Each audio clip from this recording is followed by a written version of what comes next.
વડોદરામાં TP increment contribution charges મુદ્દે મોટો વિવાદ ઊભો થયો છે। વિશ્વામિત્રી બચાવો સમિતિએ ગંભીર આક્ષેપ કર્યો છે કે બિલ્ડરો અને બાંધકામ પરવાનગી વિભાગની મિલીભગતથી મ્યુનિસિપલ કોર્પોરેશનને કરોડો રૂપિયાનું નુકસાન થઈ રહ્યું છે। સમિતિના જણાવ્યા મુજબ નવા વિસ્તારોમાં રસ્તા, ડ્રેનેજ, પાણી અને સ્ટ્રીટ લાઇટ જેવી સુવિધાઓ માટે વસૂલાત થતી ટીપી ચાર્જિસની મોટી રકમ હજુ બાકી છે। આરોપ છે કે કેટલાક બિલ્ડરો પાસેથી ચાર્જિસ ભરાવ્યા વગર જ બાંધકામ પરવાનગી અને પ્લિન્થ ચેકિંગ સર્ટિફિકેટ આપવામાં આવ્યા। કેટલાક કિસ્સામાં મકાનો વેચાઈ ગયા, લોકો રહેવા પણ લાગી ગયા, છતાં કોર્પોરેશનને હકની આવક મળી નથી। વિશ્વામિત્રી બચાવો સમિતિના શૈલેષ અમીને મ્યુનિસિપલ કમિશનરને લેખિત રજૂઆત કરી તાત્કાલિક કડક કાર્યવાહી અને બાકી રકમ વસૂલવાની માંગ કરી છે। વડોદરા મહાનગરપાલિકાએ 100 કરોડ 200 કરોડના બોન્ડો પાડીને વડોદરાને ગીરવે મૂકીને પૈસા લાવવાની વાત કરી છે, ત્યારે એના હકના નીકળતા પૈસા ટીપી ઇન્ક્રીમેન્ટલ કોન્ટ્રીબ્યુશન ચાર્જિસ કે જે બિલ્ડરો જમીન ઉપર ડેવલપમેન્ટ કરે એ પહેલાં એના જમીનને રોડ, રસ્તા, ગટર, પાણીની બધી વ્યવસ્થા કોર્પોરેશન આપે છે કે ત્યાં આગળ સેવાઓ ઊભી કરવા માટે બાગ, બગીચા, શાળા માટેના પ્લોટો બનાવે છે, ત્યારે એના જમીનની કિંમત 10 ગણાથી વધારે થઈ જતી હોય છે। એટલે એને એક કોન્ટ્રીબ્યુશન, આ બધા ખર્ચનું કોન્ટ્રીબ્યુશનના પૈસા ભરવાના હોય, એ ભર્યા પછી એને બાંધકામ પરવાનગી મળતી હોય છે। વડોદરા કોર્પોરેશનમાં આવા નવા વિસ્તારો છે, બિલ, ભૈલી, અંકોડિયા જેવા ઘણા બધા વિસ્તારો છે જ્યાં આગળ નવી નવી સ્કીમો બને છે, ત્યાં ટીપી ઇન્ક્રીમેન્ટલ કોન્ટ્રીબ્યુશનના ચાર્જિસ જે ભરવાના છે એ ભર્યા વગર સ્કીમો બંધ થઈ જાય છે, રજા ચિઠ્ઠીઓ અપાઈ જાય છે, પ્રિન્ટ ચેક અપાઈ જાય છે, લોકો રહેવા આવી જાય છે, વીજળીના કનેક્શન થઈ જાય છે, મતદારો થઈ જાય છે, પણ આ કોન્ટ્રીબ્યુશનની રકમો ભરાતી નથી, જે અત્યારે કદાચ કરોડો રૂપિયામાં જાય। આવા બોન્ડ પાડવાની પણ જરૂરત ના રહે।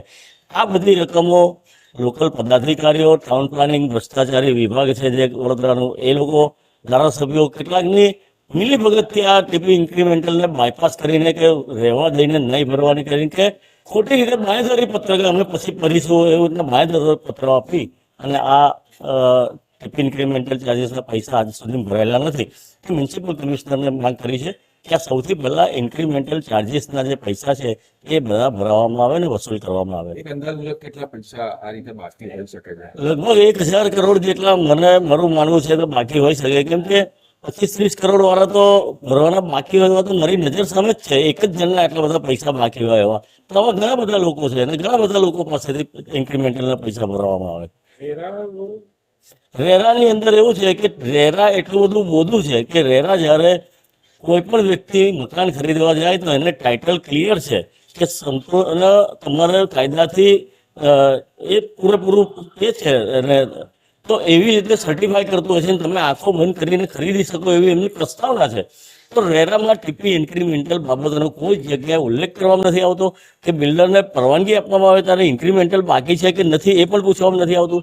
તારી જમીન પ્રતિબંધિત વિસ્તાર એકની છે કે નથી એ પણ પૂછવામાં નથી આવતું। રેરા માત્ર બાંધકામને લગતું આપી દે છે, જમીનના ટાઇટલો માત્ર ખરીદીના જ જોતું હોય છે।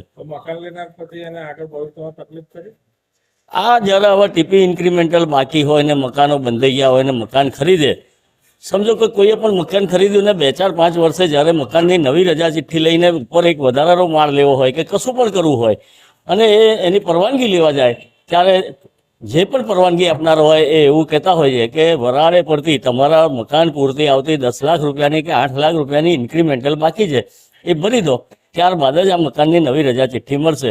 એટલે ગ્રાહક તો છેતરાવાનું શરૂઆત થઈ ગયેલું છે, રેરાની સર્ટિફિકેટ જોઈને પણ છેતરાયેલો છે, કેમ કે રેરા આ વસ્તુનો ઉલ્લેખ કરતો નથી ને ગ્રાહકે આ ભર્યા વગર છૂટકો રહેતો નથી।